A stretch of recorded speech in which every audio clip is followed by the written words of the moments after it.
اعوذ باللہ من الشیطان اللعین الرجیم بسم اللہ الرحمن الرحیم۔ تفسیر پارہ ام الحرمین پبلشرز کراچی پاکستان کی شائع کردہ ہے، جس کی تالیف سید ذوالفقار علی زیدی صاحب نے کی ہے۔ یہ کتاب آپ کی سماعت کے لیے ہدیہ کی جا رہی ہے، اور آج سورۃ الزلزال کے بارے میں جو اس کتاب میں لکھا ہے اس میں سے پڑھا جائے گا انشاءاللہ۔ نزولی ترتیب کے لحاظ سے اس سورہ کا نمبر 93 ہے، اور موجودہ ترتیب کے لحاظ سے اس سورہ کا نمبر 99 ہے۔ اس سورہ کے نام زلزال اور اذا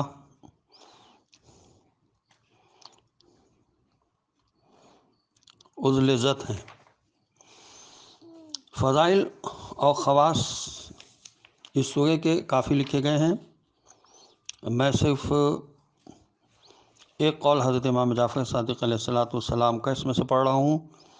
تفسیر نمونہ میں لکھا ہے اور تفسیر صافی میں بھی کہ اس سورہ کی تلاوت کرنے والا جب مرے گا تو اسے جنت جانے کا حکم دیا جائے گا۔ پروردگار فرمائے گا، میرے بندے، میں نے تجھ پر بہشت مباح کی ہے، جہاں چاہتے ہو سکونت اختیار کرو، کوئی منع کرنے والا اور کوئی واپس بھگانے والا نہیں ہے۔ اس سورہ کے موضوعات اور خلاصہ مضامین کے بارے میں لکھا ہے کہ یہ سورہ تین محوروں کے گرد بحث کرتا ہے۔ نمبر 1، قیامت کے وقوع کی نشانیوں پر۔ نمبر 2، یہ کہ زمین انسان کے تمام اعمال کی گواہی دے گی اور اس بارے میں گفتگو کرے گی۔ نمبر 3، لوگوں کو اعمال کے اعتبار سے دو گروہوں میں تقسیم کر کے، یعنی نیکوکاروں اور فاسق و فجار کا اپنے اعمال کے مطابق جزا و سزا پانے کا ذکر ہے، بلکہ نیکوکار اپنی ذرہ برابر نیکی کو اپنے سامنے پائے گا اور بدکار اپنی ذرہ برابر برائی کو دیکھے گا۔ اعوذ باللہ من الشیطان اللعین الرجیم، بسم اللہ الرحمن الرحیم۔ اذا زلزلت الارض زلزالہا، جب زمین اپنی لرزش سے ہلائی جائے گی۔ یہ سورہ مبارکہ اس جہان کے اختتام اور قیامت کے بعض ہولناک حوادث کو بیان کرتا ہے، یعنی جس وقت زمین ہلائی جائے گی کہ وہ زیر و زبر ہو جائے گی، یعنی زلزلہ عام زلزلوں سے بالکل مختلف ہوگا جو کسی خاص علاقوں میں آتے ہیں۔ اس زلزلے سے سارا کرۂ زمین ہلنے لگے گا۔ اس میں اختلاف ہے کہ یہ زلزلہ کب ہوگا۔ بعض روایت میں ہے کہ یہ زلزلہ قیامت کی علامات میں سے ایک علامت ہے۔ کیا اس زلزلے کا تعلق نفخہ اولیٰ سے ہے، جو اس عالم کے اختتام کا نفخہ، اور یہ زلزلہ دنیا کے اختتام پر آئے گا؟ بعض نے یہ احتمال بھی کیا ہے کہ اس سے مراد نفخہ قیامت اور مردوں کے زندہ ہونے اور ان کے زمین سے باہر پھینک دینے کا ہے۔ نفخہ یعنی سور پھونکنا۔ وَأَخْرَجَتِ الْأَرْضُ أَثْقَالَهَا وَقَالَ الْإِنسَانُ مَا لَهَا، اور زمین اپنا بوجھ باہر نکال دے گی اور انسان کہے گا کہ اسے کیا ہو گیا ہے، اس نے سب کچھ اگل دیا۔ مفسرین نے اس کی مختلف تفاسیر بیان کی ہیں۔ بعض نے کہا ہے کہ اس سے مراد وہ انسان ہیں جو قیامت کے دن آنے والے زلزلے سے قبروں کے اندر سے باہر اچھل پڑیں گے۔ اس کا ذکر سورہ انشقاق میں بھی ہوا ہے، وَأَلْقَتْ مَا فِيهَا وَتَخَلَّتْ، اور جو کچھ اس کے اندر ہے اسے باہر پھینک دے گی اور خالی ہو جائے گی۔ اور بعض مفسرین نے کہا ہے کہ زمین اپنے اندرونی خزانوں کو باہر پھینک دے گی، اور یہ احتمال بھی دیا گیا ہے کہ اس سے مراد زمین کے اندر بہنے والے بھاری مواد کو باہر پھینکنا ہے، جن کی کچھ مقدار آتش فشاں کے وقت باہر نکلتی ہے۔ دنیا کے اختتام پر جو کچھ زمین کے اندر ہے وہ اس عظیم زلزلے کے بعد باہر آ جائے گا۔ آیت اللہ محسن علی نجفی نے اس کے ضمن میں یوں بیان فرمایا ہے کہ اس زلزلے کے بعد زمین اپنا ثقل بوجھ نکال دے گی۔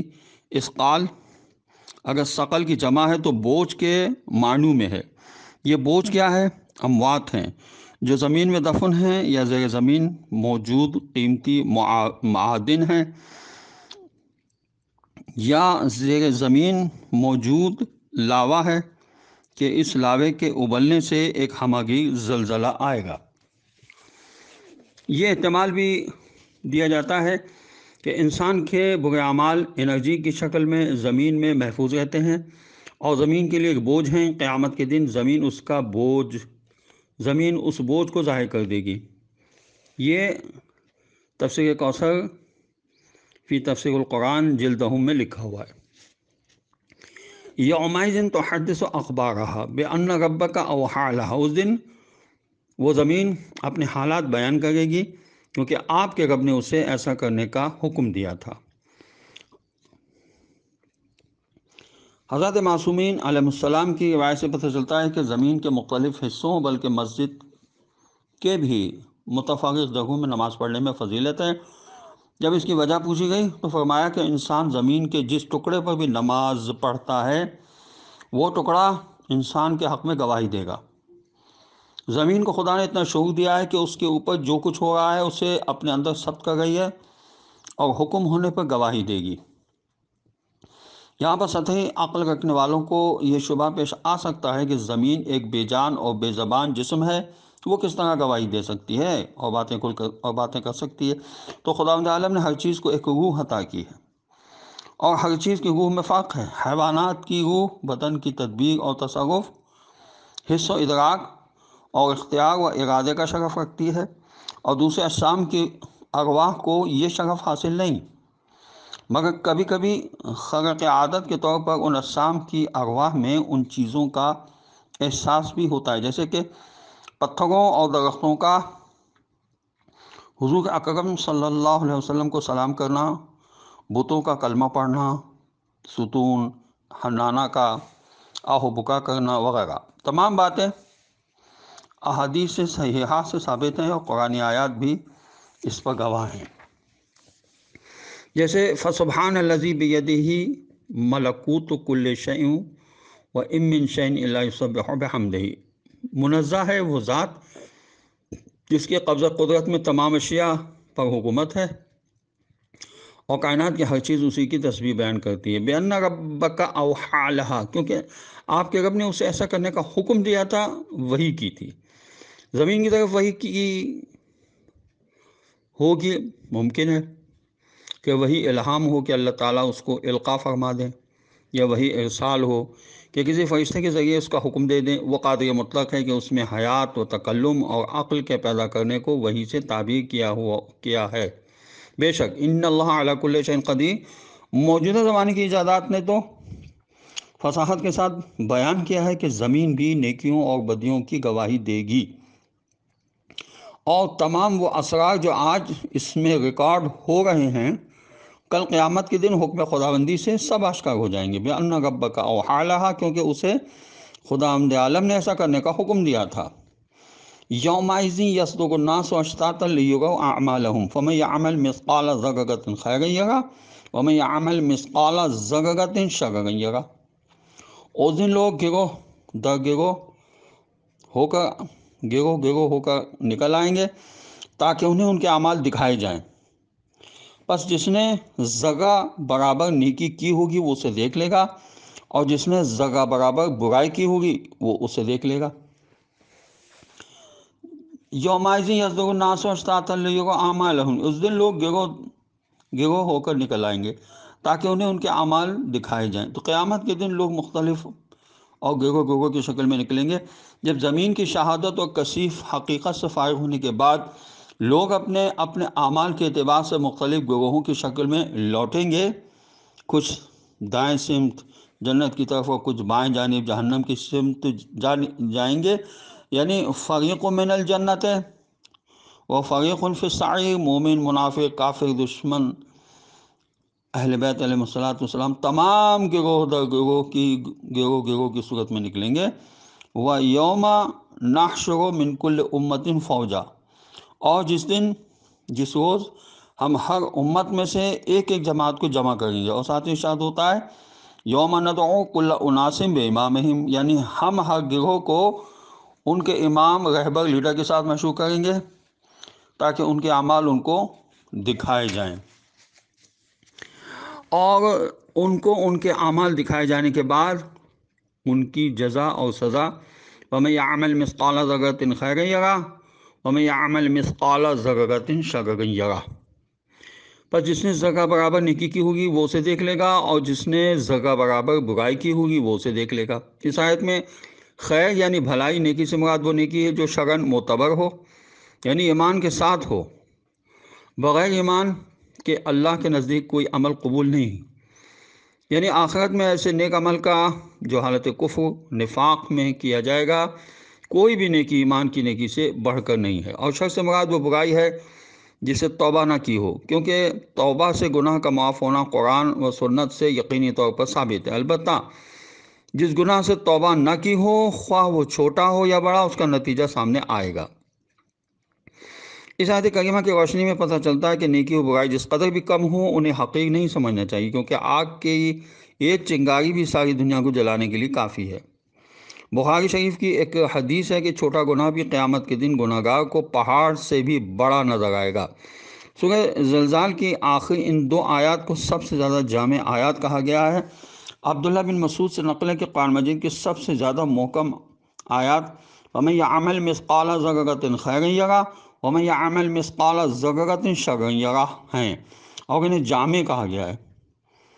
ربی بن خثمیہ کہتے ہیں کہ ایک شخص اس سورہ پڑھتے ہوئے حسن بصری کے پاس سے گزرا، اور وہ اس حالت کی اس کی آخری آیت پر پہنچا تو حسن بصری نے کہا کہ بس تو نے میرے لیے نصیحت کا حق ادا کیا۔ اسی طرح ایک شخص نے حضور اکرم صلی اللہ علیہ وسلم کی خدمت میں آ کر عرض کیا، یا رسول اللہ صلی اللہ علیہ وسلم مجھے قرآن سکھا دیجئے۔ تو آپ صلی اللہ علیہ وسلم نے حضرت علی علیہ السلام سے فرمایا کہ اس کو قرآن سکھاؤ۔ حضرت علی علیہ السلام نے اسے سورہ اذا زلزلت سکھائے۔ جب آخری آیتوں کو پڑھا تو اس شخص نے کہا بس مجھے کافی ہے، اس کے علاوہ مجھے کچھ سننے کی ضرورت نہیں۔ حضرت علیہ السلام نے یہ خبر حضور صلی اللہ علیہ وسلم کو دی تو آپ صلی اللہ علیہ وسلم نے فرمایا رہنے دو، وہ آدمی فقیہ بن کر چلا گیا ہے۔ اس تفسیر میں ایک اچھی بات یہ ہے کہ اس تفسیر میں جو آیات پیش کی گئی ہیں ان آیات میں جو الفاظ استعمال ہوئے ہیں ان کے معنی لکھے گئے ہیں۔ جیسے اذا جب زلزلت ہلائی جائے گی، الارض زمین زلزالہا اس کی لرزش سے، وہ اخرجہ تو نکال دے گی، الارض زمین اثقالہا یعنی اپنا بوجھ، وقالا اور کہے گا الانسان یعنی انسان ما لہا اس سے کیا ہو گیا، یومئذ اس دن تو حدثو بیان کرے گی اخبارہا اپنے حالات سے، بے انا اس لیے کہ ربکا تیرے رب نے اوحا وحی کی لہا اسے۔ تو اس طرح سے انسان کو قرآن کے الفاظ کے معنی معلوم ہونا چاہیے۔ اس کے بعد یومئذ اس دن یصدرو نکلیں گے الناس لوگ اشتاتن گروہ در گروہ ہو کر، لیروا تاکہ دیکھے جائیں اعمالہم ان کے اعمال، فمن پس جس نے یعمل عمل بجا لایا ہے مثقالا وزن، ذرۃ ذرہ برابر، خیرن نیکی، یرہو اسے دیکھے گا، ومن اور جس نے یعمل عمل بجا لایا ہے مثقالا وزن ذرۃ ذرہ برابر، شررن برائی، یرہو وہ بھی اسے دیکھے گا۔ تو اس طرح سے یہ تفسیر الحمدللہ جو بچے اور خواتین خطابت کرنا چاہتے ہیں ان کے لیے بہت ہی بہترین ہے۔ اس کو دل جمعی سے پڑھا جائے اور اس پہ تفکر کیا جائے، اور اس میں ٹائم لگایا جائے، اور اس کے جو الفاظ ہیں ان کے معانی کو یاد کیا جائے تو انشاءاللہ بہترین کامیابی نصیب ہو سکتی ہے۔ ہماری دعا ہے خداوند عالم کی بارگاہ میں خداوند عالم ہمیں یہ توفیق عطا فرمائے کہ ہم قرآن پاک کو سمجھنے کی کوشش کریں اور سمجھ کے اس پر عمل کریں، اور وارث قرآن امام زمانہ کے ظہور میں خداوند عالم تعجیل فرما دے، اور ہمیں ان کے اعوان و انصار میں شامل ہونے کی توفیق نصیب ہو۔ السلام علیکم ورحمۃ اللہ وبرکاتہ۔